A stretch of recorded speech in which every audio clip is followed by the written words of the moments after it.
అయినా నువ్వేమైనా నన్ను కొట్టినావా? లేదుగా. ఆ మాత్రం దానికి ఎందుకన్నా ఎందుకిట్టంతా చేసుకుంటున్నావు? ఇంతకంటే నన్ను కొట్టినా బాగుండేది. ఈడ చెయ్యి కాలుండదేమో. ఇది చూసినాక నా గుండె కాలిపోతుండదన్నా. మా ఎన్న బాధపడే పని చేసినానని నాకు బాధేస్తుండది.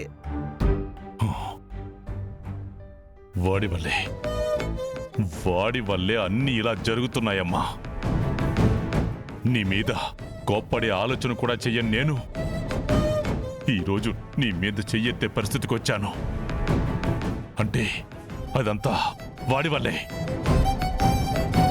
చేసిన తప్పుకి క్షమించమ్మా అని అడగలేను, కానీ తప్పుకు శిక్ష ఉండాలి కదా.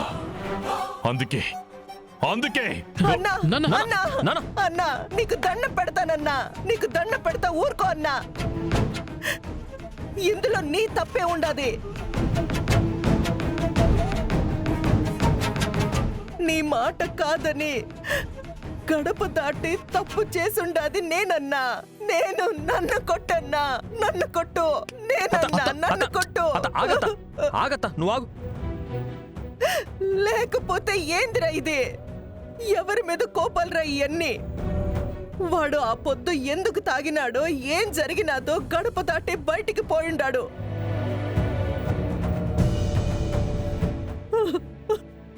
బిడ్డ ఆకలితో ఉండాడు.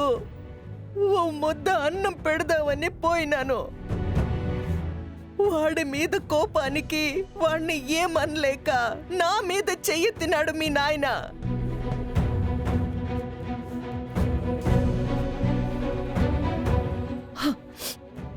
ఈడ ఎవర్రా పరాయోళ్ళు?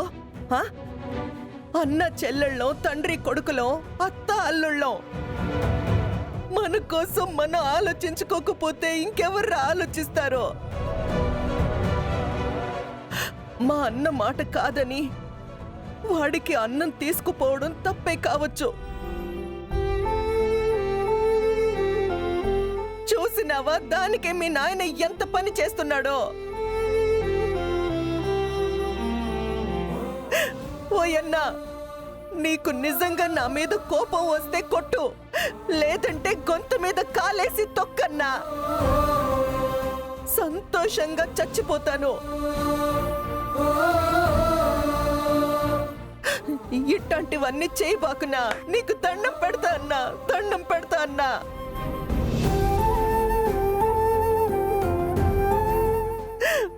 మావయ్య గారు, ముందు మీ చేతికి మందు రాస్తాను, రండి.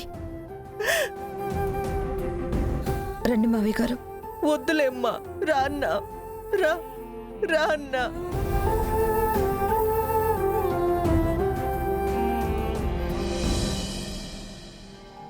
మనవనే బంధాలు మారినవి, మనసున ద్వేషాలు మిగిలినవి, విడువని రాగాలు విడిచినవి, ఆగని కన్నీళ్ళు మిగిలినవి.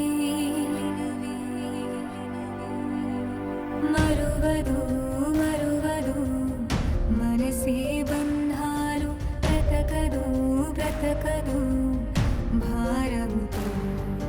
మరువదు మరువదు మనసే బంధాలు. ఇంకోసారి ఇలా చేసినావంటే ఇంట్లో నుంచి బయటికి పోవడం కాదు, అసలు ఈ లోకంలోనే లేకుండా పోతాను చెప్తుండాను. అమ్మా, నిన్ను కొట్టబోయానన్న ఆలోచననే తట్టుకోలేని వాడినమ్మా. అలాంటిది నీ ప్రాణం పోతే ఈ ప్రాణం ఉంటుందా? అయినా ఈ కోపం నీ మీద కాదు, ఈ బాధ నీ వల్ల కాదు. వాడున్నాడే బయట, వాడి వల్ల.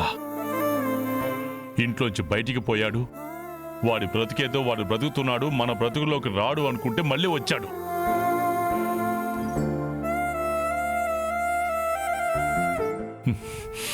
వద్దమ్మా, ప్రతి దానికి ప్రతి విషయంలో వాడిని వెనకేసుకు రావడం చెయ్యొద్దమ్మా. అలాగని నాకు మాట ఇవ్వమ్మా. మాట.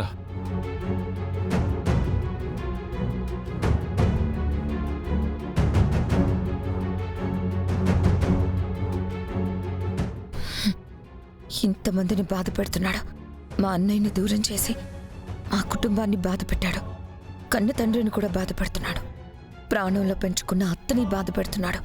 అలాంటి వాడు ఈ ఇంట్లోనే కాదు కదా, అసలు ఈ చుట్టుపక్కల ఉండడానికి వీల్లేదా? ఎలాగైనా సరే ఈసారి చిరంజీవి ఒక్కడనే బయటికి పంపించేయాలి.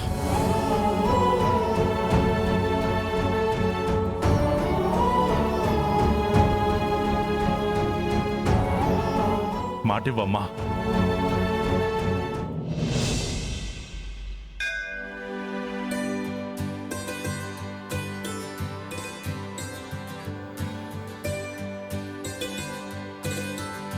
తీసుకోండి పంతులు గారు.